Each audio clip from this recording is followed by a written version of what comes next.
We're going to start with our module 3, okay, and we call this module 3. We call this module Paradigm Shifts and How to Build an Organization, okay. One of the most important things that you must have is the right frame of mind, okay. Attitude, I've seen this many times, attitude determines altitude. Okay, I'm sure you've seen these motivational posters that carry this, and that's very true, not just in this business, but in every endeavor that you undertake.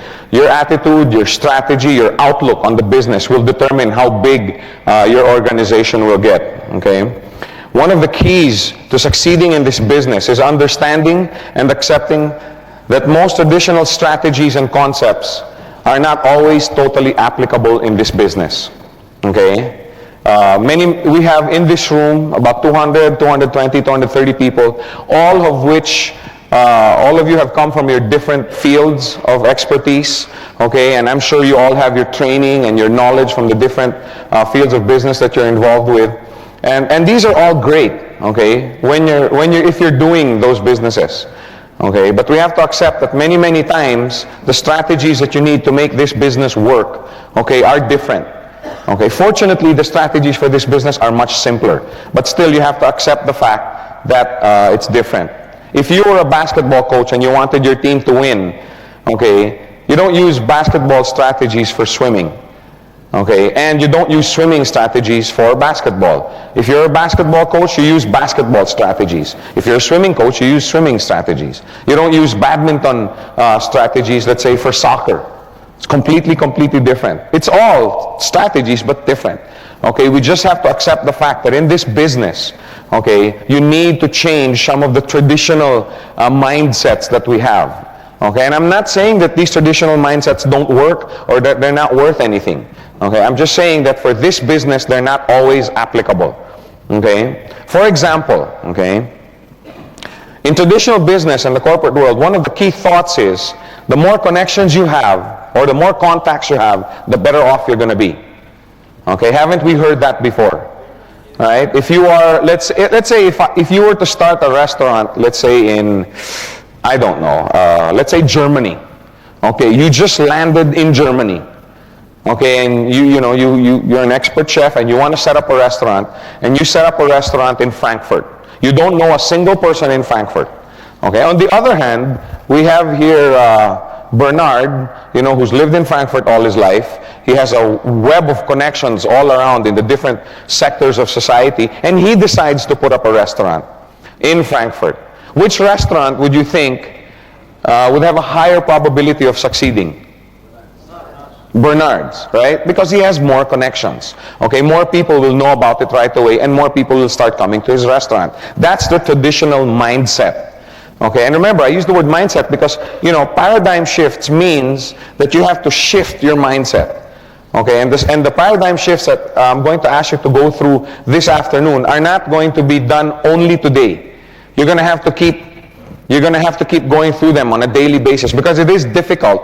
It is difficult to get rid of a mindset. Okay, it's something that you have to exercise every day. And since we were little students, since we were young students, we were taught that the more connections you have, the better off you're going to be. Okay, I know many parents that struggle hard and work very hard so that they can send their children to the best schools, not only for the education, but for the connections. Because let's face it, the world works with the buddy boy system. Right? If you have somebody, let's say in a high position here, and he's looking for people, he's like, oh, I went to school with this guy. Oh, he's a relative of my cousin, and my cousin says he's trustworthy. Okay, that's just the way it is. That's the way it is in the world. And that's why many parents work hard to send their children to the best schools not just for the education, but also to establish connections, to establish a network. Okay? In sales, it's the same thing. The thought is, the more sales you make, the more money you earn. Okay, which is great for sales. Okay, if you were doing a sales job, that's great. The more sales you make, and even in sales, if you were a sales manager and you were recruiting salesmen or potential salesmen, don't you look at also their network of connections and contacts? Right? Oh, I want to get this guy. He knows half of Kuala Lumpur. Oh yeah, this guy, knows half of Singapore. He'd be great to set up a distributorship of brake parts with this guy because he has a lot of connections. Okay? And many times people fail because they bring that thought into this business. And I hear it day in, day out. Okay, and for sure, many of you are going to have probably fallen into that thought process. Now, remember yesterday, I asked your permission if I could speak the truth. Okay, does that permission still hold for today? Yes. Okay, can I still speak the truth up here? You're not going to throw your glasses at me just because I say something that because I've heard, Joe, he's talking about me. Okay, no, I'm not. I'm talking about things in general. Okay. I've heard it many times, and I'm sure many people probably today still have the same mentality when they go out trying to do their Gold Quest business. Oh, I want to bring this guy in. This guy knows half of the neighborhood. Oh, I want to bring this guy. This guy is influential. Oh, this guy sits on top of this organization. You see what I'm saying? How many have fallen prey to that mindset? We have a few very honest people here. And hey, I fell into that mindset too. So I'm not excluding myself from this list.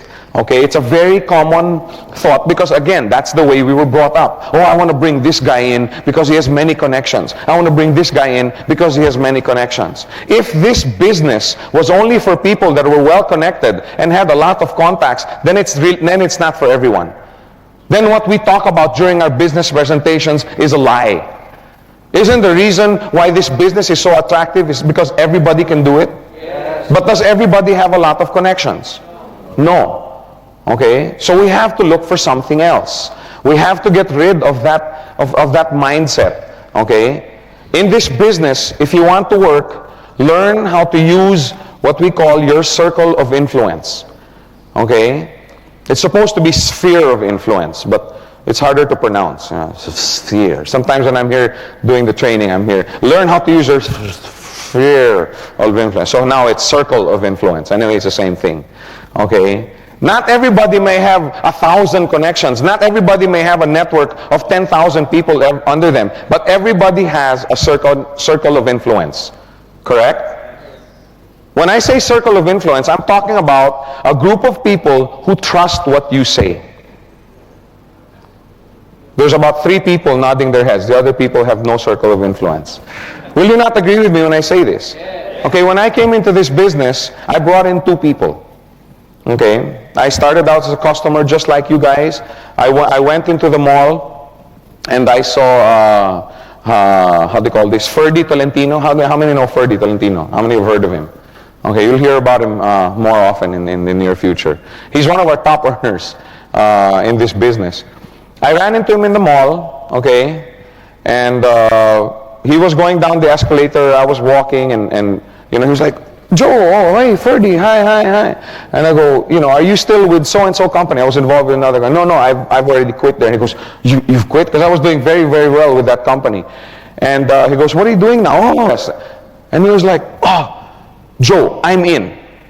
And I go, wait, can I show you the plan? No, he was going down the escalator. No, I can't. I'm in a hurry. Call me tomorrow. Let's meet. You show me the plan. But, he's going down. He's going, count me in, okay? I'm in. Don't leave me out. And he goes down. And this is my first day, okay? And I was like, wow, this is going to be easy. Man, I'm going to make a lot of money in this. No, this is true. Okay? My cousin, the same thing. I talked to my cousin. She had just gone through a very painful divorce. Okay, and she told me, Joe, I'm going to do this business. Okay, I don't know too much about it. I don't know this company very well, but because you're in, I'm in too. That's basically what she said. If you tell me it's good, I'm in. That's what I mean by circle of influence. Okay, I made 15,000 US dollars my first 4 weeks in this business. 14,800 something. Okay. I don't know the exact amount, but change for the boys.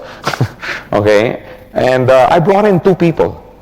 Okay, many people thought, oh yeah, you made that kind of money because you had 20,000 people work, blah blah blah. No, I started from scratch. Okay, and I ran into Ferdy. He was a friend of mine. And later on, 2-3 months later, I asked Ferdy. I said, Ferdy, 2 days after that, I met with Ferdy and I showed him the plan. I showed him the business. You know, we met in a coffee shop near the escalator where we first met, and I sat down. We were having a cup of coffee in this French bakery, and I got the, you know, the, what do you call that? The placemat, the paper placemat. You know, I turned it over, okay, and I started showing him the business plan, okay, and the more he got excited, okay, he couldn't sleep, okay, so he came in. But I asked him 2-3 months later, Ferdy, you know, how come I didn't even explain the business to you and you said, you know, you wanted in? He goes, because I know you. I know that you take this business very seriously, and I know that if you've joined a business, that you've examined it, you've looked at it, you know, in other words, he trusts what I say. That's the bottom line. Okay, now everybody has a circle of influence, right? You don't sound convinced. You may not, I always talk about the 2 people that said yes and I made all of this money, okay, because I only had 2 directs. Believe it or not, I had only 2 directs, okay? Ferdy on my left side and my cousin Odette on my right side, okay? The first month earned about 15 plus, the next month about 26, 27, the next month about 32, still with only 2 directs, okay? So you don't need a lot, but I don't talk about the 40 or 50 people that told me I was nuts, that I was crazy, that I was chasing after the proverbial pot at the end of the rainbow. I don't talk about those people, okay? Because there were 40 or 50 people that told me I was nuts. I had one lady, okay, and my dad knows this lady, who literally laughed me out of her office. Okay, she screamed at me. She was angry. She's laughing at this. She laughed me out of her office. Okay, I mean that's how bad. And of course, just like you guys, I was extremely discouraged. I was demotivated. Oh, how am I going to make all of this money? I've only brought in my cousin and I was very depressed. I got depressed. Yes, I do get depressed. Some people, Joe, you get depressed? Yes, I'm just like you guys. Of course, 2 hours later, I wasn't depressed anymore. Okay, but anyway, I used to think that it was such a big blow to my career in this business. I didn't realize that it was a blessing in disguise. Okay, that all these people turned me down. Okay, I'll explain that in the second paradigm shift. Okay, but anyway, the point I'm trying to make is, your friends, your relatives, and colleagues will join you in the business not because of GQI, but because of you. You see what I'm saying? They will join because of you, because of your influence over them. Now, you may not be able to influence 50, 60, 100 people. But for sure, you'll be able to influence 2, 3, 4, 5 people. Correct? Most people have a circle of influence of about what? Some people say 10, some people say 20, some people say 5. I think 3 people is a safe amount. Correct?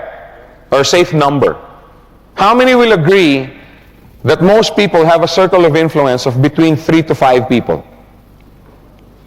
That's a conservative figure, correct? Okay, let's say 4. Okay, let's say 4. Will everybody agree that that's a pretty safe number? You may not be able to go out, you know, and ask and convince 100 people to join you in this business that we call Gold Quest. But 2, 3, 4, 5, I think that's a number that most people can deal with, right? So let's talk about that number, okay? Like I said, you may not be able to convince 100 individuals in your GQI business. However, 2, 3, 4, 5 people, I think is not too much of a task, okay? How many people in this room think, okay, that they can be successful in inviting and you know, referring 3, 4, 5 people to this business? That's easy because most of you have done it already. How many have done that already? How many are still doing it? Okay. But you also feel that 2, 3, 4 is okay. Okay? Because look what happens. If you just use your circle of influence, okay, this is you. Okay, again, you may not know 10,000 people, you may not have a circle of influence, but for sure your brother, okay, who's looking for a new business. You have a colleague, you know, whose wife is pregnant and is looking for you know, additional income, you know, to support his future family. Then you have another office mate, who's thinking of relocating and he needs a new business. Okay, just 4, 2, 3, 4, 5 people. Now these 4 people, will they also have their circle of influence? Yes. They will also have 2, 3, 4 people that will trust them, right? And these people will come into GQI as a business not because of you, but because of them, because of their influence. Okay, then pretty soon they start growing. If you just sit down and busy yourself with helping them bring in their circle of influence, what happens now?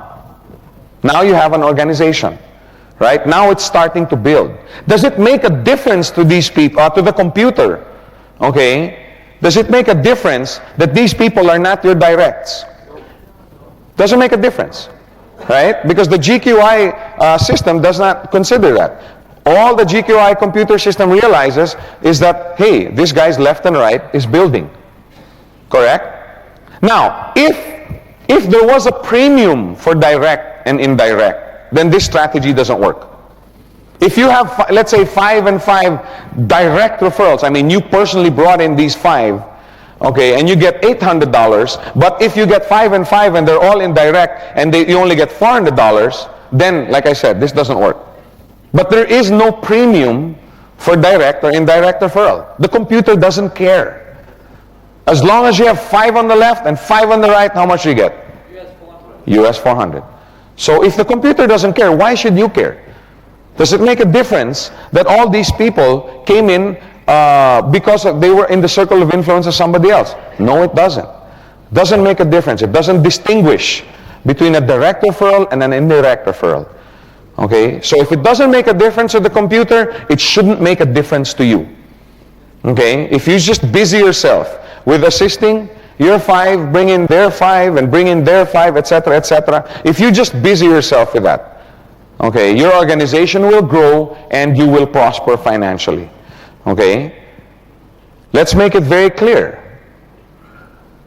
Because many times, people have the thought that, oh, I'm going to purchase a coin, okay, and I'm going to bring in 10. How many thought that way in the beginning? In fact, many articles that I've read, okay, not just in this country, but many, they think that you have to bring in the 5 by yourself. But that's not so. It doesn't make a difference. Whether you get 5 that are your directs, the green represents your personal direct referrals, okay, how much do you get?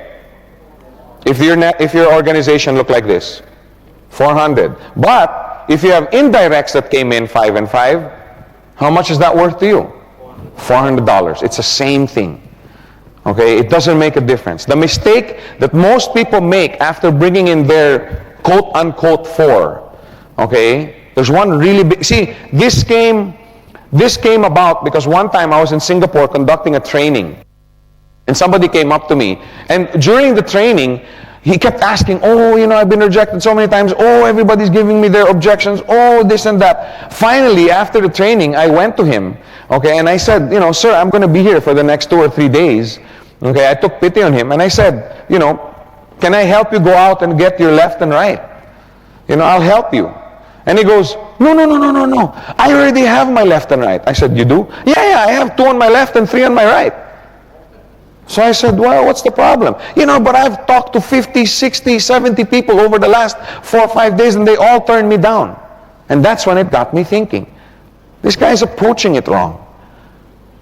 What happened now is those 2, 3, 5 people, okay, that he was talking about, he just basically left them alone. What he did is he went out and he tried to bring in 100 people by himself. And they usually end up just neglecting. They go out and try and refer 100 more people by themselves. That's the mistake that this guy was making. Okay, and that's why he was failing. He was getting so discouraged. So what happened? I said, what happened to your 2 on the left and 3 on? And he goes, what do you mean? I don't know. They're supposed to go out and refer. They're supposed to go out and make money for me.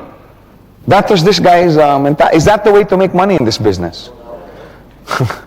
So what happens is, usually they end up not continuing in the business, right? Because somebody brings them in and then leaves them alone, and that's it. They know nothing about the business. They've never been trained. They've never been caddied. And they end up just getting discouraged and not continuing in the business, which is something that we're going to be taking up a little bit later. You know, why do people drop out? Why do people who were otherwise very excited about doing this business eventually end up dropping out of the business? Usually it's because they don't have support. Okay? So they end up not continuing in the business. What you must realize is that you must be patient. You're not going to be able to bring in half of Singapore or half of KL by yourself. Okay? The sooner you realize that, the better off you're going to be. Remember, this is not a get-rich-quick scheme. Okay, this is not something where you make money instantly, you know, your first day or your first week. Start setting a culture of encouraging others to assist their directs in referring their circle of influence. You see what I'm saying? That's where building an organization, that's how building an organization starts. It starts by you helping them. See, what happened was, Ferdy came in, right? Now he calls me up the next day, okay, and says, Joe, I have a group of people I'd like to talk to. Can you meet with me? Okay, because I don't know how to present it the way you do. So I said, yeah, sure, what time? Tuesday, 7 o'clock, I remember the date. So we met in Pizza Hut on Ortigas in the Philippines. Okay, we met at Pizza Hut, and Ferdy was there with a small group, about 3 or 4 people. One of them was Dave Trinidad. To this day, I'm so thankful to God that Dave Trinidad was there. I didn't know Dave Trinidad. Okay? But did it make a difference with the computer? No. So I sat there, showed the business, okay? And Dave took one look. Okay, how do we do this? How do we start this business? I'm like, wow, this is my kind of guy. Okay? And then on my cousin, on the other hand, she said, Joe, I'm having some friends over, come to the house. Okay, can you help me present it to them? I said, yeah, just make sure there's a whiteboard. Okay, and she didn't have a whiteboard. Okay, so what we did is we took, you know, the brown paper, the big sheets of, we just pasted it on the wall, you know, with tape, and when I ran out of space, when I ran out of space. And one of the guys in there was T.G. Quintanar. And then T.G. Quintanar asked me to help present in his house to some of his friends. And then another presentation, then came in Rico Uy. And then Rico Uy came in the same time with Patrick Zuniga. You see what I'm trying to say? I didn't know these people. But all I did was just kept helping them bring in their 2 or 3. See? Had I left them alone, do you think they would have prospered? Maybe yes, but in all probability, probably not. Okay, because people need support. The only way you can start this culture is to do it yourself. Don't expect to bring in one person on your left, another person on your right, and you go, you make money for me, you go, make money for me. But sadly, many people have that mentality. I brought you in, you're supposed to bring in all your clan. What about you? You're supposed to bring in your whole school. I thought you were a good guy. That's not the way to make money in this business. And if you start that kind of culture, you know why that's so dangerous? If that's the way you are, how do you think they're going to treat their leaders in their organization? They're going to treat them exactly the same way. But if you busy yourself helping out these people, how are they going to treat their customers? Exactly the same way. And that's the reason why this paradigm shift, number 1, is so important, because it sets the tone. It sets the tone for your culture in your organization. The only way you can start this culture is to do it yourself. Help others bring in their circle of influence. The numbers will come later. Okay, can you imagine if this is you and you bring in your 4, right?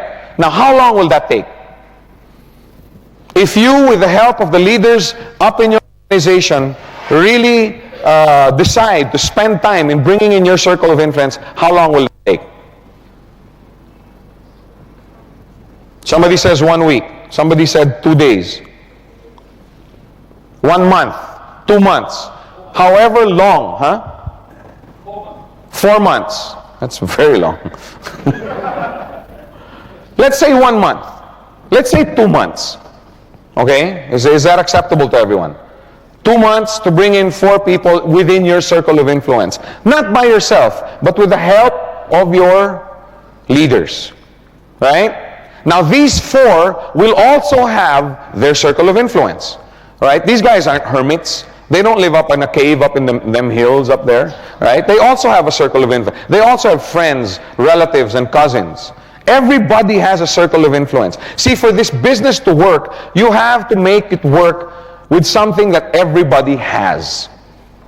And everybody has a circle of influence. If you don't have a circle of influence of 2 or 3 or 4 people, people who believe you, people who trust what you say, then this is the wrong seminar. Then you should be attending if you can't get 2, 3, 4 people to believe what you say, and can bring home the integrity with which you explain something to them, and you're attending the wrong seminar. But remember, everybody has a circle of 2, 3, 4, 5 people of influence over them. Now these 4 will have also 2, 3, 4, 5 people under them, correct? So now, if you just help the 4 bring in their 4, now you have 20 in your organization. Do you know these 16 people? Does it make a difference if you know them? Doesn't make any difference. Now these 16 will have a circle of influence of 4. Will you be alone in assisting these 16? Will not the 4 help you out? It depends. If you help them out, if you took time out to help them, then they probably will help you too. But if you just left them alone, they probably won't help you enlarge your organization. Now these 16, these 64, are they hermits? No, they also have friends, relatives, colleagues. When the 64 bring in them, then you have 256 coming in. Again, do you know these people? Doesn't make a difference to the computer whether you know them or not. Then the 64 have a circle of influence of 2, 3, 4, 5 people. Now you have 1,000 coming in. 1,000 people you don't know, but your organization help bring them in. Help refer them into this business. That's how you make money in this business. Teach everyone to work with their circle of influence. The first thing is accept it here in your heart. Okay, realize that you need to work with your circle of influence, and finally teach them the same thing. If you have people under you who think, oh, this guy is the president of this organization, oh, this guy is the minister of this, or this guy is a senator in this province, tell him, wait, that's not the way we're going to do it here. Let's work with your circle of influence of about 4 or 5. Then we will work with their circle of influence. Teach it. Remember, this is a business of impartation. Okay, the sooner you can get them with that mindset, the sooner they can teach their leaders also. And the big numbers will come later. I guarantee you, if you do it right, the big numbers, the sales, the volumes, the big checks, okay, this will only be a byproduct, okay, of the way you train and set the mindset in with your leaders. Okay, the numbers will come later.